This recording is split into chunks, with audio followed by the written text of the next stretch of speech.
उत्पत्ति की पुस्तक उसका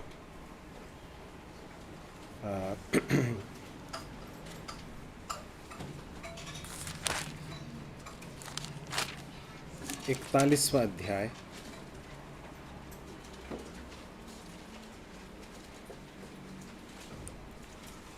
और उसके 41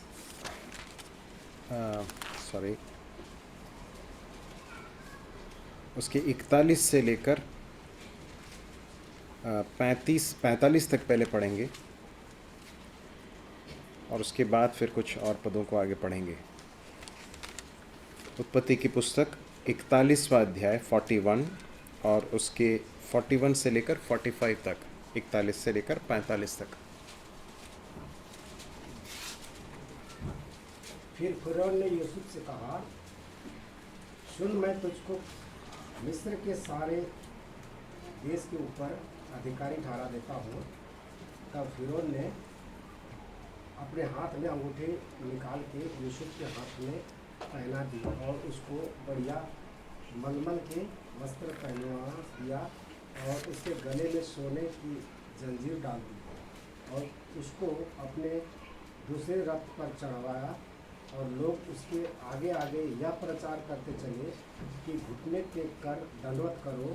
और उसने उसको मिस्र के सारे देश के ऊपर प्रधान मंत्री बन ठहराया।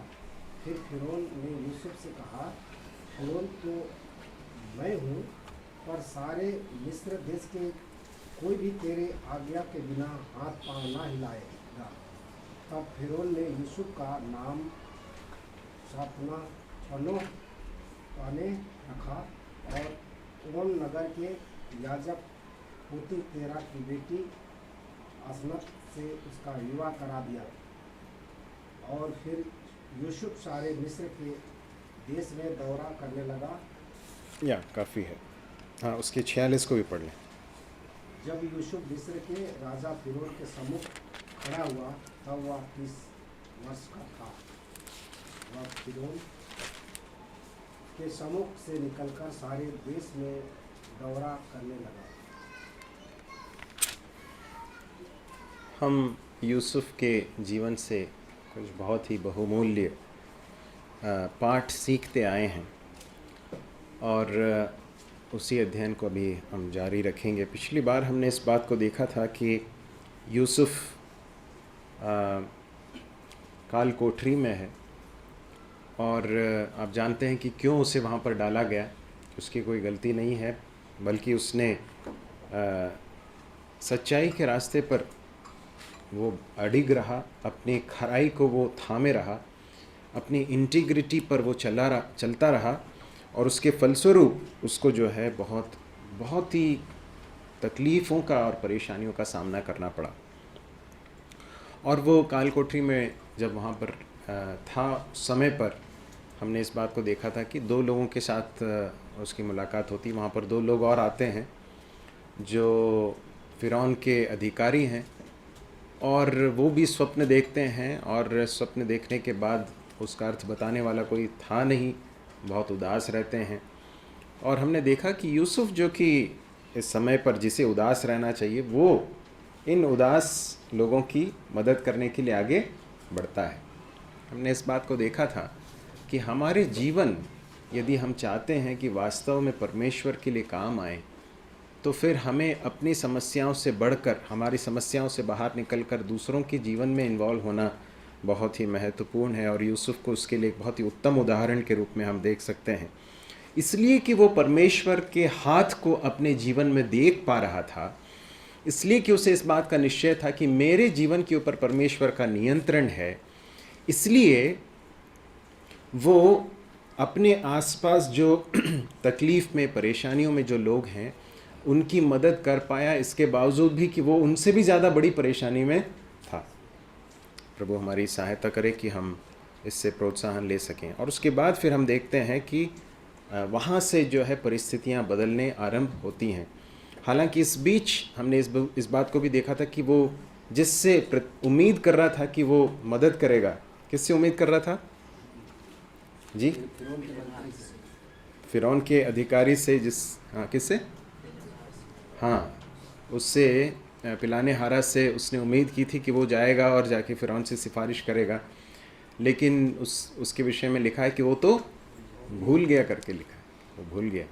परमेश्वर यूसुफ को सिखाना चाहता था कि मनुष्यों के ऊपर भरोसा करना कितना व्यर्थ है ना। और परमेश्वर अपने समय में उसे स्मरण दिलाता है, और ये सारी चीज़ें ऐसे समय पर होती हैं जबकि अब फ़िरौन भी खुद एक स्वप्न देखकर बहुत परेशान है, और उसका अर्थ बताने वाला उस पूरे मिस्र में कोई नहीं है, और अब वो एक ऐसी स्थिति में आ गया है कि वो किसी से भी इसके अर्थ को, वास्तविक अर्थ को सुनने की मनोदशा में आ चुका है। और ऐसे समय पर पिलाने हारा बोलता कि अरे मैंने एक बड़ी गलती की, मुझे अब मेरा पाप याद आ रहा है। मैं जब बंदीगृह में था तो मेरे साथ एक व्यक्ति था, एक इब्री व्यक्ति था, और वो जो है स्वप्न का अर्थ बता सकता है, क्योंकि उसने मेरे बारे में और दूसरे व्यक्ति के बारे में बताया था, और जैसा बताया गया वैसा ही हमारे साथ हुआ। उसे बुलाया जाता है और वो स्वप्न का अर्थ बताता है, और उसके बाद की बातों को हमने यहाँ पर देखा। क्या हुआ? कल तक या फिर आज तक, कुछ समय पहले तक यूसुफ जो काल कोठरी में था, जो बंदीगृह में था, दाढ़ी वगैरह बढ़ी हुई थी, जिसकी हालत किस तरह से थी जिसका कोई अंदाज़ा नहीं लगाया जा सकता है, उसके बारे में अब लिखा है। क्या है? वो वहाँ से निकाला गया, वो फ़िरौन के पास लाया गया, और उसके बाद लिखा है कि उसे फ़िरौन कहता है कि मैं तुझको मिस्र के सारे देश के ऊपर अधिकारी ठहरा देता हूँ। उसको अपने हाथ से अंगूठी निकालकर पहना देता है, बढ़िया मलमल के वस्त्र पहना देता है, उसके गले में सोने की चेन या जंजीर दे देता है, और उसे अपने रथ पर जो है चढ़ाता है, और उसके बाद लोगों से ये कहलवाता है कि उसके सामने घुटने टेक कर दंडवत करो, और सारे देश के ऊपर प्रधानमंत्री ठहराता है। फिर कहता है कि फ़िरौन मैं हूँ, पर सारे मिस्र देश में कोई भी तेरी आज्ञा के बिना हाथ पांव न हिलाएगा। तब फ़िरौन ने यूसुफ का नाम बदला, उसके बाद फिर उसका विवाह भी करा दिया। इस तरह से हम सब पढ़ते हैं, सारी चीज़ें देखते हैं। देखिए, हम एक बड़े बहुमूल्य सच्चाई को समझ सकते हैं कि परमेश्वर के समय के लिए इंतज़ार करने वाले या बाट जोहने वाले व्यक्ति के जीवन में परमेश्वर सबसे उत्तम बात को देते हैं। God gives the best to those who wait for his time. परमेश्वर उन्हें जो उसके समय के लिए इंतज़ार करते हैं क्या देता है? सबसे उत्तम, सर्वश्रेष्ठ देता है। कुछ बच्चे हैं जो पढ़ाई कर रहे हैं और अपने करियर के आगे के कदम को बढ़ाने के उसमें हैं, और कुछ लोग हो सकता है नौकरी के क्षेत्र में सोच रहे होंगे। अलग अलग चुनौतियों का सामना करने वाले हम सब हैं यहाँ पर जो बैठे हैं। मैं आपको एक बात बताना चाहता हूँ, हमारे जीवन में हम किसी भी दौर में, अपने जीवन के किसी भी दौर में क्यों ना हो, एक बात हमेशा याद रखिए कि परमेश्वर के ऊपर संपूर्ण रूप से भरोसा करते हुए, परमेश्वर के समय के लिए यदि हम धीरज के साथ इंतज़ार करेंगे ना, तो परमेश्वर हमसे कोई भली वस्तु रख न छोड़ेगा। और न सिर्फ परमेश्वर भली वस्तु रख न छोड़ेगा, परंतु सबसे श्रेष्ठ चीज़ें परमेश्वर हमें देगा। यूसुफ का जीवन इस बात का उदाहरण है। अभी तक यदि उसके जीवन को देखें तो ऐसा लग सकता है कि चीज़ें ऊपर से धीरे धीरे करके जो है नीचे की ओर ही जा रही हैं, और उसे हिम्मत हार कर, निराश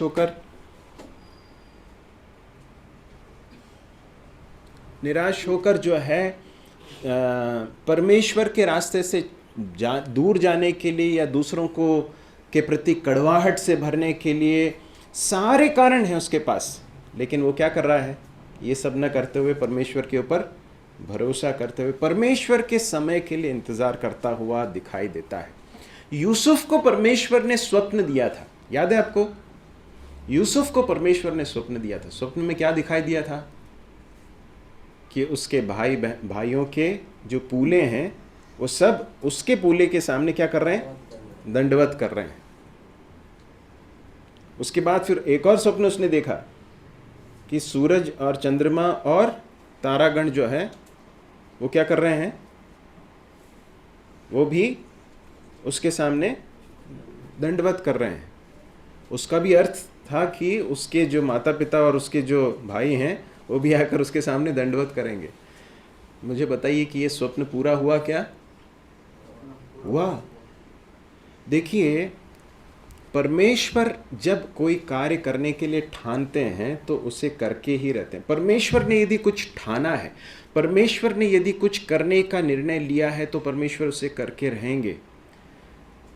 हमारे ऊपर ये निर्भर करता है कि हम, परमेश्वर ने हमारे जीवन में जो ठाना है उसे करने के लिए हम धीरज के साथ इंतज़ार करने के लिए तैयार हैं कि नहीं। कई बार हम बहुत जल्दबाजी करने लगते हैं, कई बार परमेश्वर के समय के लिए हम इंतज़ार करने के लिए तैयार नहीं रहते। हम कई बार बहुत बहुत उतावलापन दिखाते हैं और जिसके कारण बहुत सारी समस्याएं आ जाती हैं। तो सबसे पहली बात जो मैं आपके ध्यान में लाना चाहता हूँ वो ये है कि परमेश्वर के समय के लिए इंतज़ार कीजिए। Wait for God's time. परमेश्वर आपके जीवन के लिए सबसे उत्तम देगा। दूसरी बात, आज आप यदि कुछ ऐसी अवस्था में हैं जहाँ पर आपको अच्छा नहीं लग रहा है, जहाँ पर आपको लग रहा है कि ये मेरे लिए अच्छा स्थान नहीं है, या फिर ये मेरे लिए फेवरेबल नहीं है, ये मैंने जो सोचा था वैसा मेरे साथ नहीं हो रहा है, तो मैं आपको बताना चाहता हूँ कि परमेश्वर के हाथ को उसमें भी देख पाना ये बहुत ज़रूरी है। If you are in a situation today where you are thinking that I am not in a good place or not in a place where I think I should have been, then I want to remind you that God has placed you there. परमेश्वर ने आपको वहाँ पर रखा। यूसुफ को परमेश्वर ने अनेक साल वहाँ पर रखे, ऐसी अवस्थाओं में रखे। ऐसा कहा जा सकता है कि करीब 21 वर्ष यूसुफ जो है इस तरह के कठिनाई के अनुभवों में से होकर गुजरा। यहाँ इस प्रतिष्ठा के इस पद पर पहुँचने से पहले परमेश्वर ने एक स्वप्न दिया, लेकिन इस स्वप्न के साकार होने में इतने साल लग गए और इतने सालों के बीच में बहुत कठिनाइयों का समय आया। लेकिन यूसुफ हमेशा इस बात को जानता था कि मैं परमेश्वर की इच्छा के अंतर्गत हूँ इस स्थान पर। यदि मैं पोतीपर के घर में हूँ, मैं यदि गड्ढे में पड़ा हूँ, परमेश्वर की इच्छा यहाँ पर भी है। यदि इश्माइलियों के हाथ में मैं अगर एक गुलाम के रूप में मैं जा रहा हूँ, मिस्र में जा रहा हूँ, तो वहाँ उसमें भी परमेश्वर का हाथ मेरे ऊपर है। यदि पोतीपर के घर में मैं एक गुलाम के रूप में नौकरी कर रहा हूँ, तो वहाँ पर भी परमेश्वर का हाथ मेरे ऊपर है। यदि मैं काल कोठरी में पड़ा हुआ तकलीफ़ में, परेशानी में मैं आज अपने दिन काट रहा हूँ, तो भी इसमें परमेश्वर का हाथ है। परमेश्वर ने मुझे यहाँ पर रखा है। यदि पिलाने हारा मेरे द्वारा किए गए कार्यों को भूल गया है, तो उसमें भी परमेश्वर का हाथ है। We should be able to see God's hand. परमेश्वर के हाथ को अपने जीवन में देख पाना बहुत ज़रूरी। नहीं तो हम फ्रस्ट्रेट हो जाएंगे, नहीं तो हम बहुत निराश हो जाएंगे।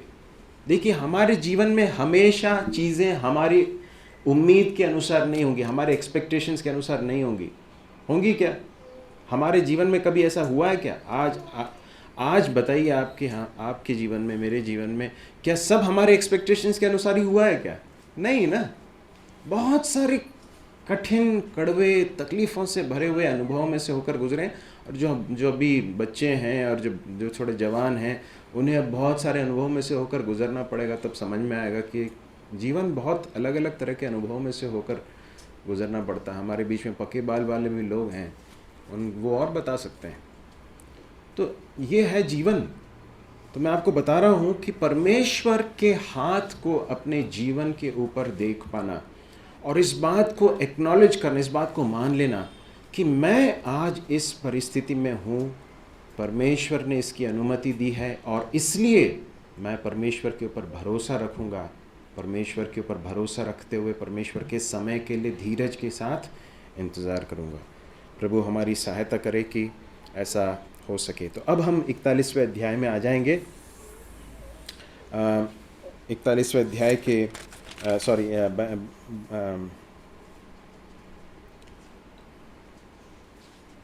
यदि 41 अध्याय के आगे 47 से आगे के कुछ पदों को हम देखें तो हम पढ़ सकते हैं। 47वें पद से हम पढ़ें, सुकाल के 7 वर्षों में भूमि बहुतायत से अन्न उपजाती रही और यूसुफ उन 7 वर्षों में सब प्रकार की भोजन वस्तुएं जो मिस्र देश में होती थी जमा करके नगरों में रखता गया और हर एक नगर के चारों ओर के खेतों की भोजन वस्तुओं को वह उसी नगर में इकट्ठा करता गया। तो ये हो रहा है, जिस तरह से परमेश्वर ने यूसुफ को बुद्धि दी, ज्ञान दिया, उसके अनुसार यूसुफ ने क्या किया, उन भंडारों के अंदर वो इन सारी चीज़ों को भरता रहा। अब देखिए ये जो भंडार में भरने की बात आती है तो आपको याद आता है ऐसी एक बात नए नियम में भी कही गई है एक व्यक्ति के बारे में जिसकी फसल बहुत हुई, याद है?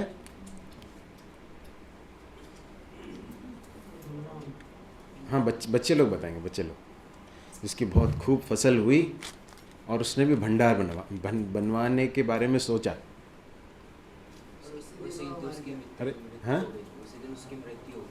हाँ, मृत्यु हो गई करके लिखा नहीं है, लेकिन परमेश्वर ने कहा कि आज तेरा प्राण ले लिया जाएगा। ओके, तो देखिए, प्लान करने में कोई बुराई है क्या? प्लान करने में कोई बुराई नहीं है, लेकिन उसके प्लानिंग और इसके प्लानिंग में बहुत बड़ा अंतर क्या है मालूम है? यूसुफ के प्लानिंग और उस धनवान के प्लानिंग में अंतर क्या है, आप बताइए जी। पूरे दुनिया को बचाया, ठीक है।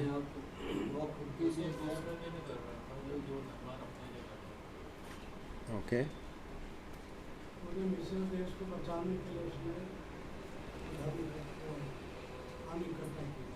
अच्छा, और कोई बहनों में से कोई?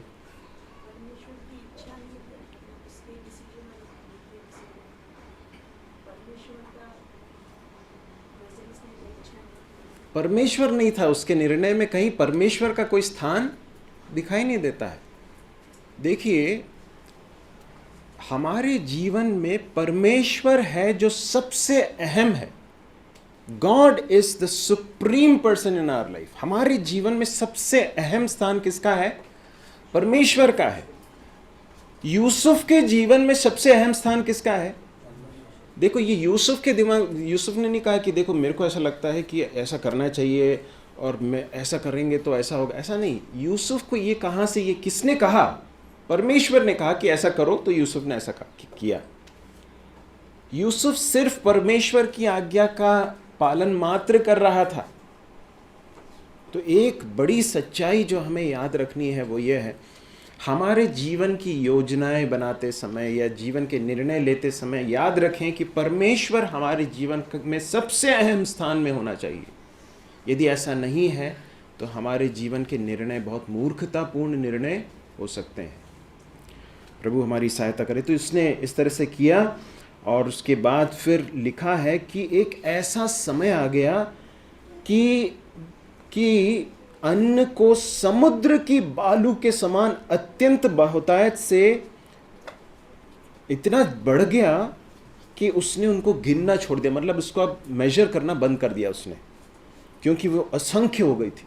इतना सोचकर देखिए, इतना अधिक हो गया वो। और उसके बाद फिर अकाल के आने से पहले के वर्ष में जो है यूसुफ के 2 बेटे हुए करके लिखा है।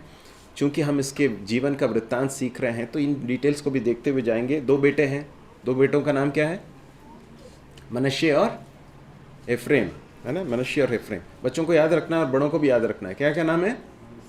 मनश्शे और एफ्रेम। अच्छा, मनश्शे और एफ्रेम के बारे में एक खास बात है। मनश्शे और एफ्रेम के बारे में एक खास बात है, जल्दी बताइए।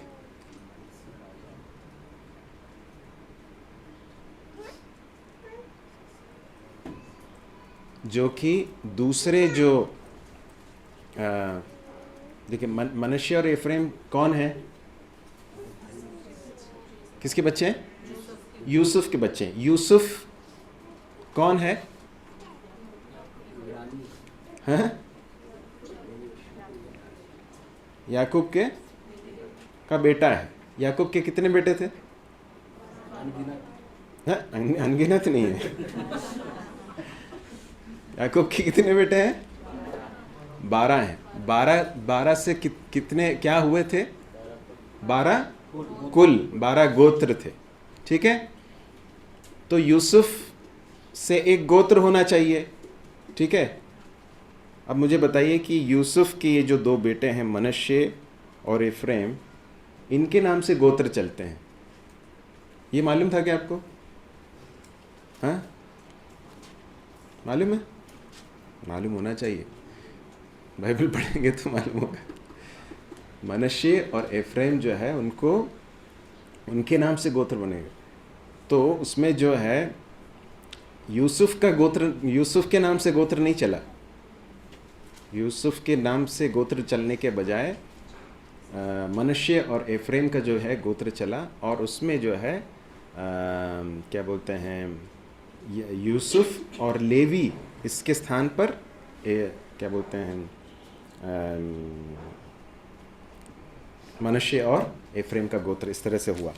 तो ये एक थोड़ी विशेषता है इनके बारे में जिसे हमें समझने की ज़रूरत है। ठीक है, उसके बाद हम देखते हैं कि 53वें पद से हम आगे पढ़ते हैं। मिस्र देश के सुकाल के 7 वर्ष समाप्त हो गए और उसके बाद फिर अकाल आरंभ हो गया और अकाल पड़ने लगा, लेकिन सारे मिस्र देश, सारे देशों में, सब देशों में अकाल पड़ने लगा, लेकिन मिस्र में जो है अन्न था। जब मिस्र का सारा देश भूखों मरने लगा, तब प्रजा फिरौन से चिल्ला चिल्ला कर रोटी मांगने लगी। तब वह मिस्रियों से कहा करता था, यूसुफ के पास जाओ और जो कुछ वह तुमसे कहे वही करो। देखिए, जब परमेश्वर किसी को एग्जॉल्ट करता, परमेश्वर किसी को ऊंचा करता है, तो परमेश्वर किस तरह से उसे सम्मान देता है। फिरौन क्या कह रहा है? जाओ, जाके फिरौन के पास जाओ, वो तुमको बताएगा क्या करना है। तो जब अकाल सारी पृथ्वी पर फैल गया और भयंकर हो गया, तब यूसुफ सब भंडारों को खोल खोल के मिस्रियों के हाथ अन्न बेचने लगा।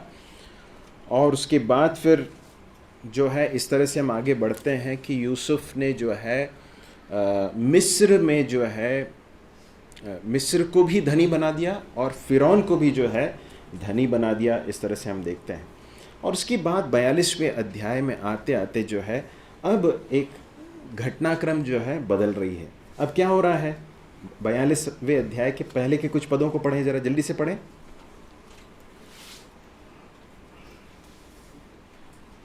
जब याकूब ने सुना कि मिस्र में अन्न है, तब उसने अपने पुत्रों से कहा, तुम एक दूसरे का मुंह क्यों देख रहे हो? फिर उसने कहा, मैंने सुना है मिस्र में अन्न है, इसलिए तुम लोग वहाँ जाकर अपने लिए अन्न मोल ले आओ, जिससे हम न मरे पर जीवित रहे। अतः यूसुफ के 10 भाई अन्न मोल लेने के लिए मिस्र को गए, और यूसुफ के भाई बिन्यामीन को याकूब ने ये सोचकर भाइयों के साथ न भेजा कि कहीं ऐसा न हो कि उस पर कोई विपत्ति आ जाए। इस प्रकार जो लोग अनमोल में आए थे, उनके साथ इस्राएल के पुत्र भी आए, क्योंकि कनान देश में भी भारी अकाल था। धन्यवाद। अब यहाँ पर चीज़ें जो है बदल रही हैं। क्या हो रहा है? याकूब ने सुना कि मिस्र में अन्न है। आपको क्या लगता है, याकूब के बेटों ने भी सुना होगा क्या? ये कोई ऐसी बात है क्या जो सबके सुनाई में नहीं आती है? भाई, अकाल पड़ा है। जब अकाल पड़ा है तो सबके ध्यान में आई होगी, सबके जानकारी में आई होगी कि भाई सब हर जगह जो है अकाल पड़ा है, लेकिन मिस्र में क्या है? अन्न है, और बढ़िया जो है अन्न बेचा जा रहा है। लेकिन ये जो लड़के हैं, ये भाई लोग हैं, ये लोग क्या कर रहे हैं? क्या लिखा है वहाँ पर? एक दूसरे का मुंह देख रहे हैं। अब मुझे बताइए कि एक दूसरे का मुंह क्यों देख रहे होंगे ये लोग? आपको क्या लगता है? समझ नहीं आ रहा भाई, करे तो करे क्या, नहीं कुछ अच्छा, एक कारण ये हो सकता है कि अब समझ में नहीं आ रहा क्या करें। ठीक है, एक कारण ये हो सकता है। और क्या कारण हो सकता है जी? मिस्र में किसको? मिस्र में यूसुफ को बेचा था। तो वहाँ जाने में अब थोड़ा जो है क्या लग रहा है? डर लग रहा है। फिर हिचकिचाहट हो रही कि वहाँ कैसे जाएं। अब जो है अन्न भी मिल रहा है तो कौन सी जगह पे मिल रहा है? उस जगह पे मिल रहा है जहाँ पर हमने इस लड़के को बेचा था। तो जो है वो लोग एक दूसरे का चेहरा देख रहे हैं, एक दूसरे का मुंह देख रहे हैं। ऐसा लग रहा है कि शायद ये लोग आपस में बातें किए होंगे कि अरे यार वहाँ कैसे जाएं, वहाँ जाएंगे तो हो सकता है इसके साथ कहीं ना कहीं तो टकरा जाएंगे, तो ये हो सकता है। देखिए इतने साल बीत गए हैं, जब ये पहली बार ये घटना घटी होगी उस समय पर हो सकता है उनके जो विवेक है उसमें थोड़ी सी जो है तकलीफ़ हुई होगी उनको। जब उस समय पर जो रो रहा होगा उस समय पर भी थोड़ा तकलीफ़ हुआ होगा।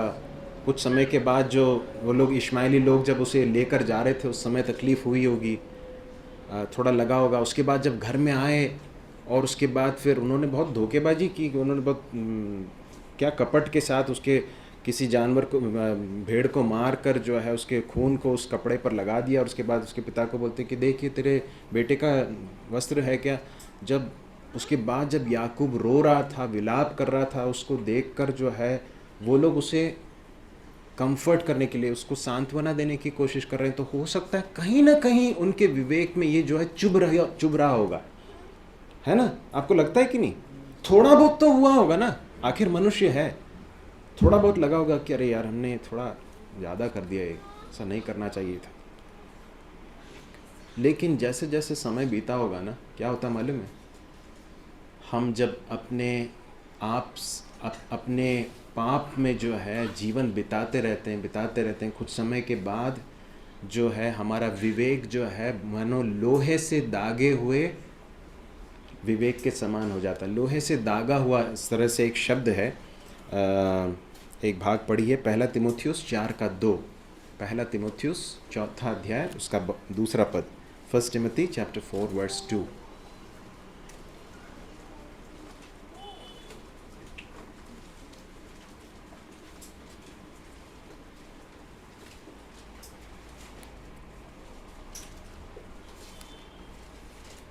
यह उन झूठे मनुष्यों के कपट के कारण होगा जिनका विवेक मानो जलते हुए लोहे से दागा गया हो। झूठे मनुष्यों के कपट के कारण होगा। अंग्रेजी में लिखा है स्पीकिंग लाइज इन हिपोक्रेसी। कपट में झूठ बोलते हैं। कपट मतलब बाहर से कुछ दिखाते हैं, अंदर कुछ और है, और झूठ बोलते हैं। ये लोग कर रहे थे ना, कृपया वहां मत देखिए, इधर देखिए, ठीक है? झूठ बोलते हैं और उसके बाद क्या हो रहा है, उनका विवेक जो है क्या हो गया है, मानो जलते हुए लोहे से दाग दिया गया, दागा गया। आपने देखा है कि जलते हुए लोहे से चमड़े को दागा हुआ किसी, ऐसा देखा है किसी को? कुछ जानवरों को से किया जाता है, तो उसके बाद फिर, या फिर कई बार हमारी भी चमड़ी जब जल जाती है, कई बार जो है वहाँ पे फिर जो अब हमारी जो नसें हैं या फिर जो हमारे सेंसरी जो चीज़ें हैं वो जब ख़त्म हो जाती हैं तो वहाँ पर जो है संवेदना नहीं होती है, वहाँ पर फिर फीलिंग नहीं होता है, वहाँ पर कुछ सेंसेशन नहीं रह जाता है। तो ये है एक चित्र वहाँ पर जो बताया गया है। झूठ बोलते बोलते, कपट का जीवन जीते जीते क्या हो गया है, अब उनको कोई फर्क नहीं पड़ता। अब जो है उनका विवेक उनको दोषी ठहराता नहीं है। एक समय तक ऐसा होता था कि जब गलती करते थे, पाप करते थे, तो तुरंत विवेक बोलता था कि देखो तुमने ये सही नहीं किया, गलत किया। लेकिन पाप में जीवन बिताते बिताते कठोर, अपने हृदय को कठोर करते गए, कपट में झूठ बोलते गए, अपने पाप को सही ठहराते गए, और उसके बाद क्या होता है, कुछ समय के बाद हमारा विवेक कैसा हो जाता है? अंग्रेजी में लिखा है as if seared with a hot iron, seared with a hot iron. और उसके बाद फिर विवेक जो है बात करना बंद कर देता है। तो हो सकता है इन लोगों की स्थिति ऐसी हो गई हो। लेकिन मैं एक बात आपको बताना चाहता हूँ, परमेश्वर ने यूसुफ के जीवन में काम करना बंद कर दिया था क्या? नहीं। कोई संदेह है क्या? परमेश्वर ने यूसुफ के जीवन में काम करना बंद कर दिया था क्या? नहीं। अब एक और सवाल, परमेश्वर ने यूसुफ के भाइयों के जीवन में काम करना बंद कर दिया था क्या? नहीं, ये भी एक अहम बात है। परमेश्वर ने उनसे इज़राइल के कुलों को बनाने का निर्णय लिया था, और आप जानते हैं उसमें से एक है यहूदा। आगे जाकर उसमें उसके विषय में भी हम देखेंगे। और प्रभु यीशु मसीह यहूदा के गोत्र में से जन्म लेने वाले हैं। परमेश्वर उस गोत्र में से, यहूदा के गोत्र का सिंह, इस तरह से प्रभु यीशु मसीह को पुकारा जाता है। परमेश्वर उन जो गोत्र के जो कुल पिता हैं, उनके जीवन में भी परमेश्वर कार्य कर रहा है। तो हालांकि उनके जीवन में बहुत सारी चीजें हैं जो परमेश्वर के खिलाफ हैं, लेकिन परमेश्वर ने उनके जीवन में काम करना छोड़ा नहीं किया, बंद नहीं किया है। ये परमेश्वर की बड़ी करुणा है, परमेश्वर की बड़ी दया है। इट इज गॉड्स मर्सी कि परमेश्वर ने अपना काम करना बंद नहीं किया है। अब परमेश्वर ने जो है चीज़ों को इस तरह से पलटना आरंभ कर दिया है कि अब जो है उनका ये जो विवेक, जो जिस तरह से जलते हुए लोहे से दाग दिया गया था, अब जो है परमेश्वर उसे फिर से जो है मानो उसे ठीक करने की कोशिश में, उसको फिर से जीवित करने की कोशिश में लगे हुए। अब जो है क्या होता है, परमेश्वर उन्हें कहाँ पहुँचा रहे हैं? मिस्र में पहुँचाने के लिए करते हैं। परमेश्वर उनके विवेक को फिर से जो है उठाने की कोशिश कर रहे हैं। तो सबसे पहला काम क्या करते हैं परमेश्वर?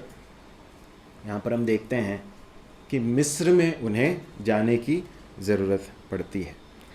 तो परमेश्वर कई बार परिस्थितियों को हमारे जीवन में या समस्याओं को हमारे जीवन में यूज़ करते हैं, ताकि हमने यदि किसी पाप के कारण या किसी ऐसी चीज़ में जिसमें हम बार बार हमने अपने आप को देकर, हमने अपने विवेक को कठोर करके रखा है, यदि हम उसमें पड़े हुए हैं और हम उसमें से बाहर नहीं रहे हैं, तो परमेश्वर हो सकता है कि एक ऐसी समस्या को हमारे जीवन में भेजे जिसके कारण हमें परमेश्वर के पास दौड़कर जाना पड़े, या हमें परमेश्वर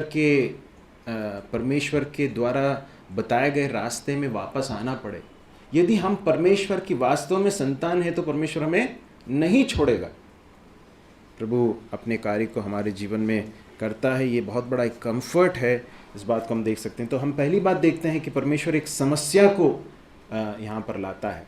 देखिए, हमें ऐसा लग सकता है कि एक अकाल आया है ना, एक ग्लोबल एक फैमिन आया, परंतु आप इसे परमेश्वर की दृष्टि से देखिए। परमेश्वर जब इस संसार में जो कुछ होता है, उसे जब जो कुछ होता है उन सारी बातों में परमेश्वर के दृष्टि से देखें तो बहुत सारी चीज़ें हैं जिसमें परमेश्वर अपने मनसा को पूरा कर रहे हैं।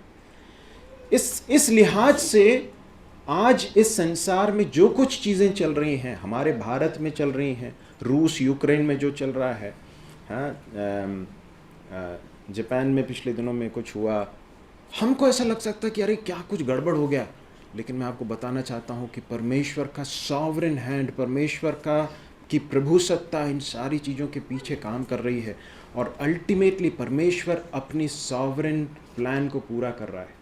हमको लग सकता है कि क्या चल रहा है, लेकिन परमेश्वर अपने कार्य को पूरा करते हैं। तो यहाँ पर भी हम इस बात को देख सकते हैं कि यहाँ पर एक भले ही एक वैश्विक एक अकाल पड़ा है, लेकिन परमेश्वर उस सब के बीच में कुछ लोगों के जीवन में भी काम कर रहे हैं, और इस तरह से यूसुफ के भाइयों को जो है मिस्र भेजा जा रहा है।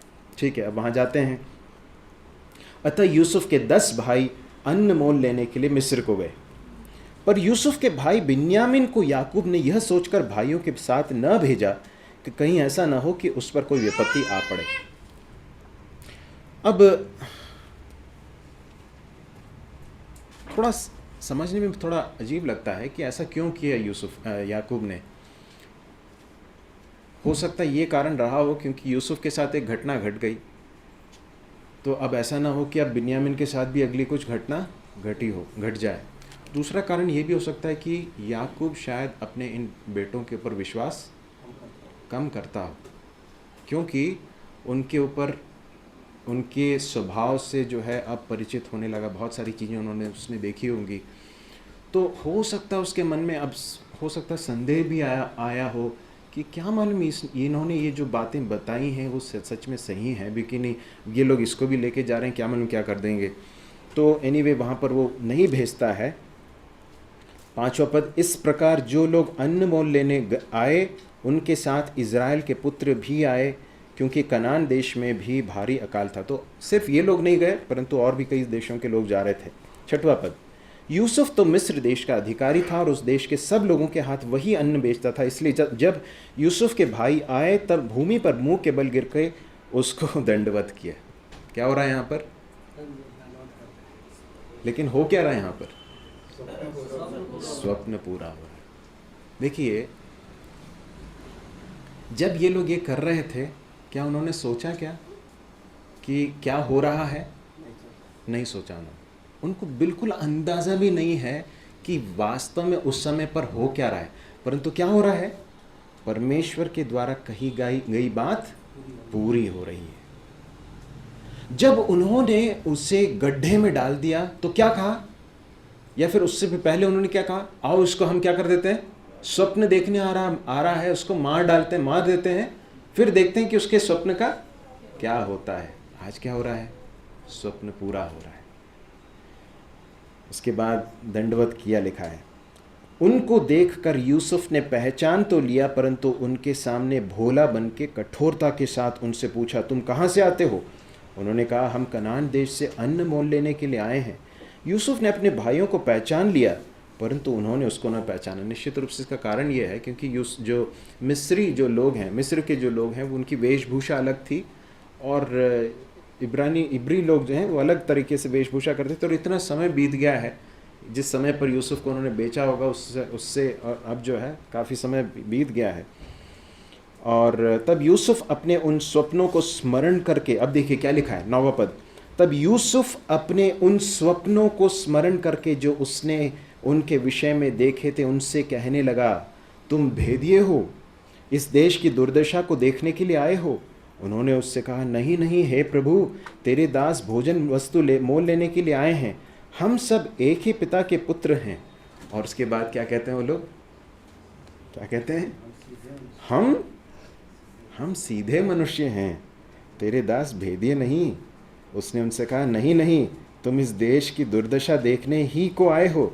उन्होंने कहा, हम तेरे दास 12 भाई हैं और कनान देशवासी एक ही पुरुष के पुत्र हैं, और छोटा इस समय हमारे पिता के पास है और एक, क्या लिखा है? एक जाता रहा। तब यूसुफ ने उससे कहा, मैंने तुमसे कह दिया कि तुम भेदिए हो, अतः इसी रीति से तुम परखे जाओगे।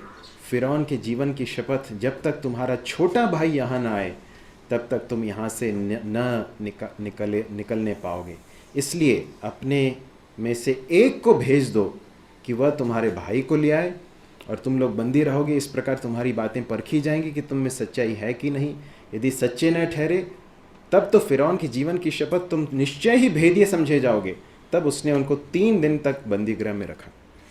अब ऐसा लग सकता है कि अब जो है वो अपना बदला ले रहा है, परंतु यदि आगे जाकर आप देखेंगे तो आपको समझ में आएगा कि यूसुफ जो है भले ही एक कठोरता का व्यवहार करता हुआ दिखाई दे रहा है, परंतु यूसुफ के मन का उद्देश्य उनको सिर्फ किसी तरह से तकलीफ़ देकर अपने मन की भड़ास निकालना नहीं है, परंतु उनको इस बात का एहसास दिलाना है कि उन्होंने जो किया था वो गलत था। इस बात का एहसास दिलाना है, क्योंकि यहाँ पर तुरंत उसने वहाँ पर लिखा है 9वें पद में हम पढ़ते हैं, तब यूसुफ अपने उन स्वप्नों को स्मरण करके जो उसने उनके विषय में देखे थे, उसने इस तरह से कहा करके लिखा है। तो हम देखते हैं कि वो इस तरह से कहता है और उसके बाद फिर जो है उन्हें बंदीगृह में रखता है। और तीसरे दिन यूसुफ कहता है, एक काम करो, तब तुम जीवित रहोगे। मैं परमेश्वर का भय मानता हूँ, यदि तुम सीधे मनुष्य हो तो तुम सब भाइयों में से एक जन इस बंदीगृह में बंधुआ रहे, और तुम अपने घर वालों की भूख मिटाने के लिए अन्न ले जाओ और अपने छोटे भाई को मेरे पास ले आओ, और इस प्रकार तुम्हारी बातें सच्ची ठहरेंगी और तुम मार डाले न जाओगे। तो उन्होंने वैसा ही किया। उन्होंने, अब देखिए क्या लिखा है, उन्होंने आपस में कहा, निस्संदेह हम अपने भाई के विषय में दोषी हैं, क्योंकि जब उसने हमसे गिड़गिड़ा कर विनती की तब भी हमने यह देखकर कि उसका जीवन कैसे संकट में पड़ा है उसकी न सुनी। इसी कारण हम भी अब इस संकट में पड़े हैं। देखिए, ये जो रियलाइजेशन आया है, ये जो क्या बोलते हैं उसको, बोध आया है, ये जो मन कायल हुआ है, ये कब आया? ये कुछ दिनों तक बंदीगृह में पड़े रहे, तब समझ में आया कि तब वो बातें याद आ रही हैं कि हमने उसके साथ क्या किया था। परमेश्वर कई बार हमारे उस कठोर विवेक को जो है फिर से जो है कोमल करने के लिए कई बार परिस्थितियों का या परेशानियों का इस्तेमाल करता है, कई बार लोगों का इस्तेमाल करता है। अलग अलग माध्यमों के द्वारा परमेश्वर हमें अपने पास लेकर आने की कोशिश करता है। अब जाकर जो है उन्हें इस बात का बोध होता है, इस बात को वो कन्फेस करते हैं, उनके मुंह से निकल आता है। जिस बात को उन्होंने इतने साल तक दबा कर रखा था, अपने हृदय के अंदर दबा कर रखा था, आज वो उनके मुंह से बाहर निकल कर आ रहा है। वो कहता है कि हम अपने भाई के विषय में दोषी हैं।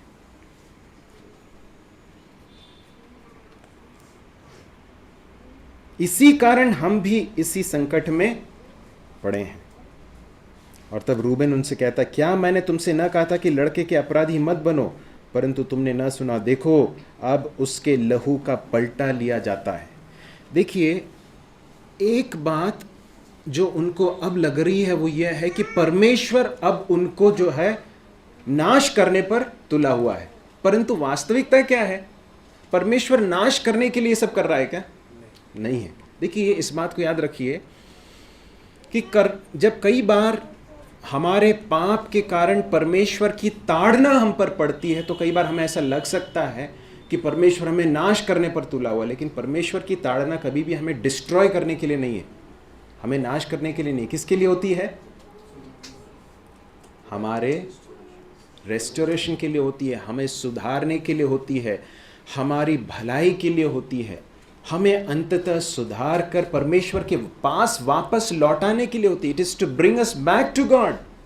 तो परमेश्वर नाश करने पर नहीं तुला हुआ है, परमेश्वर इन लोगों को वापस अपने पास लेकर आ रहा है। ये लोग समझ नहीं पा रहे हो। क्या कहता है? उसके लहू का पलटा लिया जाता है। यूसुफ की और उनकी बातचीत एक दुभाषिया के द्वारा होती थी। वो उनको ऐसा लग रहा था कि हमारी बात ये अधिकारी जो है, ये प्रधानमंत्री को समझ में नहीं आ रही है, परंतु वो जो कुछ बोल रहे थे सब कुछ यूसुफ को समझ में आ रहा था, है ना। तब उनके पास से हटकर, कितना मार्मिक चित्र है ना। 24वें पद में क्या लिखा है? क्यों रोने लगा? पकड़ के मारना चाहिए ना। मेरे प्रिय भाइयों और बहनों, ये बताता है कि उसका हृदय किस प्रकार का था। देखिए, यदि हृदय के अंदर कड़वाहट होगी ना, यदि हृदय के अंदर कड़वाहट होगी, क्रोध होगा, बदला लेने का, पलटा लेने का भाव होगा ना, तो ये ऐसा कोई व्यक्ति कर नहीं सकता। कर सकता है? जब वो लोग कहने लगे कि अब देखो उसके लहू का पलटा लिया जा रहा है, वो जब रो रहा था, वो जब गिड़गिड़ा कर विनती कर रहा था कि उसका प्राण जब संकट में पड़ा था, हमने कुछ परवाह नहीं की, अब देखो अब ये हमारे साथ हो रहा है, ये सब ये लोग बातचीत कर रहे हैं और ये सुन रहा है। यूसुफ से सहा नहीं गया। यूसुफ क्या करता है? उनके पास से हटकर रोने लगा। फिर उनके पास लौटकर उनसे बातचीत करके उनमें से शिमोन को छांट निकाला और उनके सामने उसे बंदी बना लिया। तब यूसुफ ने आज्ञा दी और उनके बोरे अन्न से भरे और एक एक जन के बोरे में उसके रुपए को भी रख दिए और उनके मार्ग के लिए भोजन वस्तु दिया, और अतः उनके साथ ऐसा ही किया गया। देखिए, यूसुफ भेजता है और इस पूरे प्रकरण में हमें समझ में आता है कि वो चाहता है कि बिन्यामीन को भी लेकर आया जाए, देखना चाहता है अपने छोटे भाई को। इतने वर्ष बीत गए और निश्चित रूप से अपने पिता से भी मिलना चाहता है।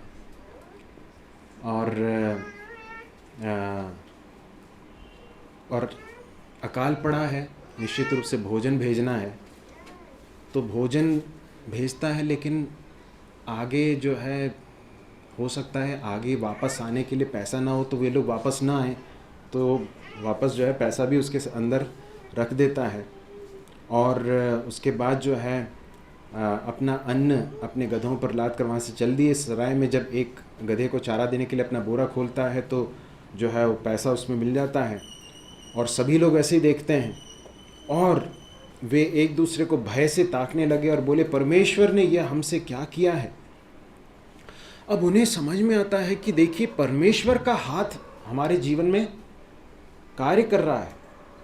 देखिए, जब एक व्यक्ति को समझ में आने लगता है कि परमेश्वर मेरे जीवन में कार्य कर रहे हैं या परमेश्वर का हाथ मेरे जीवन में कार्य कर रहा है, तो वो एक रेस्टोरेशन के उस प्रक्रिया में है। इस बात का एक द्योतक है। अभी तक इन लोगों को कोई परवाह नहीं थी, परमेश्वर से कोई परवाह नहीं थी, अपनी इच्छा के अनुसार चल रहे थे, लेकिन अब उन्हें समझ में आने लगा है कि परमेश्वर का हाथ है। तब उसके बाद लिखा है, तब वे कनान देश में अपने पिता याकूब के पास आए और सारा वृत्तांत उसे कह सुनाए। जो पुरुष उस देश का स्वामी है उसने हमसे कठोरता के साथ बातें की, हमको देश के भेदिए कहा। तब हमने उनसे कहा, हम सीधे लोग हैं, भेदिए नहीं। हम 12 भाई, एक ही पिता के पुत्र, एक तो जाता रहा परंतु छोटा इस भाई उस समय कनान देश में हमारे पिता के पास है। तब उस पुरुष ने, उस देश का स्वामी, हमसे कहा, इससे मालूम हो जाएगा कि तुम सीधे मनुष्य हो, और वो सारी बातें बता देता है। यह कहकर वे अपने बोरे से अन्न निकालने लगे। तब क्या देखा कि हर एक जन के रुपए की थैली उसी के बोरे में रखी है। तब रुपए की थैलियों को देखकर वे और उनका पिता बहुत डर गए। तब उनके पिता याकूब ने उनसे कहा, मुझको तुमने निर्वंश कर दिया। देखो, यूसुफ नहीं रहा और शिमोन भी नहीं आया, और अब तुम बिन्यामिन को भी ले जाना चाहते हो। ये सब विपत्तियां मेरे ऊपर आ पड़ी हैं।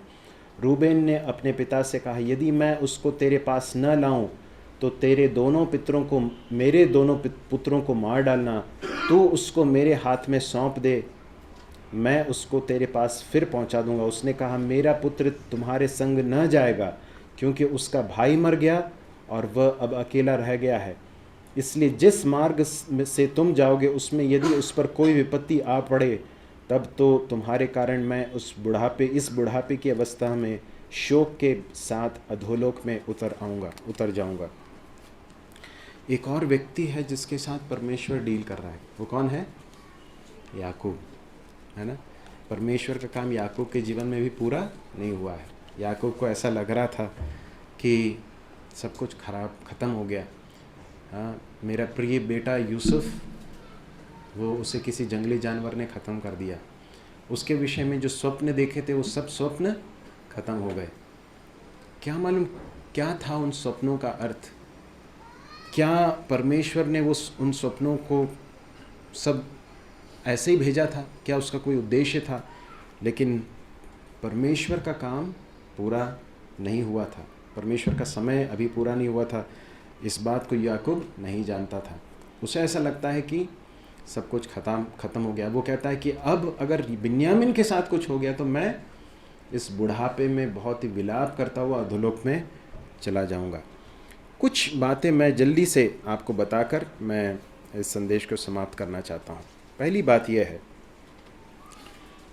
कि यदि हमने अपने विवेक को किसी पाप के कारण या बार बार किसी पाप में सौंप कर या किसी चीज़ को में अपने आप को देकर अपने हृदय को कठोर करके यदि अपने विवेक को हमने कठोर कर दिया है, जलते हुए लोहे से दागे हुए विवेक के समान हमने कर दिया है, ऐसी अवस्था हो गई कि अब परमेश्वर के वचन को सुनने के बावजूद भी या परमेश्वर के वचन को पढ़ने के बाद भी परमेश्वर का वचन हमें बताता है कि ये गलत है, उसके बाद भी हमें कोई फ़र्क नहीं पड़ता है।